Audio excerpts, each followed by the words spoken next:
Hello again, it's Joe Maguire. I'm back at the Half Moon, Mile End Road, Wetherspoons pub, which is turn left outside of Stepney Green Underground Station. Good pub, recommended to anyone. Been off my feet for a couple of weeks now, maybe about 8 or 9 days in bed with it. My foot blew up. Not literally blew up, but it got really big.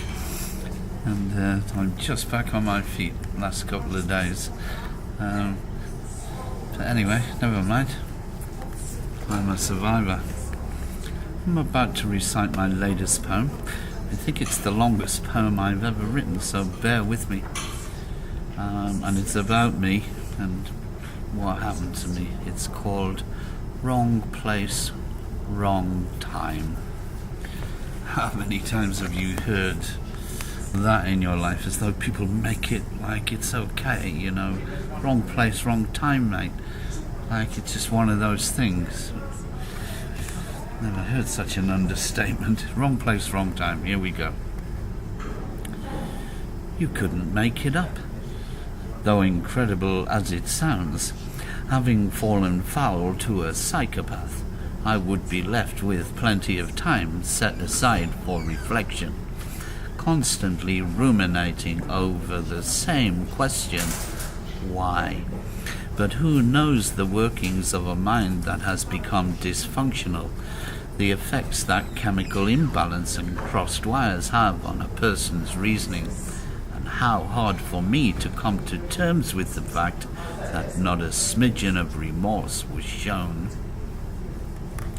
There are insufficient words to describe purgatory, wasted anyway on ears too scared to listen. And it's a real tearjerker to watch the tranquility of trust dissipate as it slowly morphs into chaotic turmoil of the mind, as a victim slowly dies. Wrong place, wrong time, they said. Mistaken identity. How unlucky can you be? Shit happens. Best not to dwell upon it. Forgive, forget, and move on, to suit their own convenience, no doubt. No doubt. As with hindsight, I now know compassion is overwhelmed by fear. I learned too the hard way how they hide their shame behind fickle fingers of accusation. No smoke without fire was the cry, as friends and acquaintances dropped me like burning cinders, crossing the road to avoid me, terrified to make eye contact, every one of them a hypocritical coward. It took a short while for the mist of shock to clear, the urgency of my situation to become apparent. Suffice to say, the world blew up in my face as the consequences of the heinous act showed their true colours.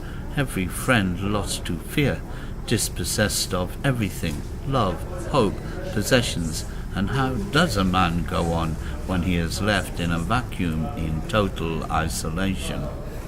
So the journey began, a learning curve on human nature, my heart broken by the shame of others, as one by one they took away pieces of my trust.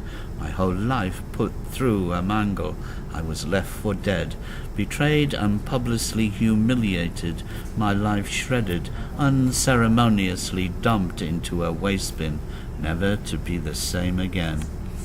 The healing process is a long drawn out form of torture, where alone I was dragged through purgatory, made to witness hell, a 24/7 nightmare where every minute seems like an hour, and in the safe house I felt like my heart would stop beating, as fear corrupted my mind in the form of terrors, and that's where I wept buckets, sobbing tears that would never be seen, with that question bouncing around my head like a cannonball, why me? The system allows no time for respite. The cogs did not stop suddenly to show me any mercy, and how I battled so hard to forgive and find trust again, only to be slapped down by some moronic comment or judgment, time and time again, and how easy it is to be downtrodden when your mind has been mentally and physically traumatized, and how the morons relish doing it because it makes them feel good. The years have been a constant struggle, never knowing what will be my fate. A house without foundations is an accident waiting to happen. And this time it is my home being threatened.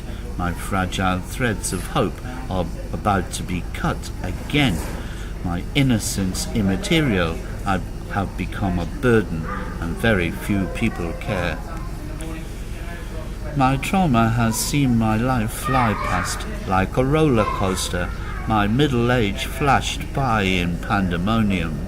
I have become old. Sometimes I feel invisible, and every day I am left wondering what my future holds. I am left picking up the pieces virtually on my own, as no human being can possibly be expected to understand and share my agonies. My gut trembles as again I feel worthless and vulnerable, my horror memories returning with a vengeance. My pre-morbid suicidal thoughts have resurfaced, and they run tangent to the re-emergence of my technicolored nightmares. Still none the wiser, naively arrogant as to the reasons why all this had to be. Well past my revolutionary years, I am forced to bow to selfish ignorance and greed. I have been betrayed, promises dropped and forgotten quicker than they were made. I am to be sacrificed. Not that I've done anything wrong. I am once again expendable, and all because I just happened to be in the wrong place at the wrong time. Tell me, where have I heard those words before? The Russian wins, and I worry whatever is to become of me. And that poem is especially for, not without interruptions, but that's why I do it, outside of my home in a public place, normally Wetherspoons. That poem is especially for Theresa May, Prime Minister and fellow human being, who I shall be writing to shortly to express my views on Hammersmith and Fulham Council signing off on the Roman Abramovich Chelsea Football Club rebuild of their new stadium, which is going to completely shatter my peace and my life, and I'm going to have to move out. Anyway, that's why the poem, and that's why it's the longest one, and that's why we revisit my past, because it's all been dragged up to the right now, to the now.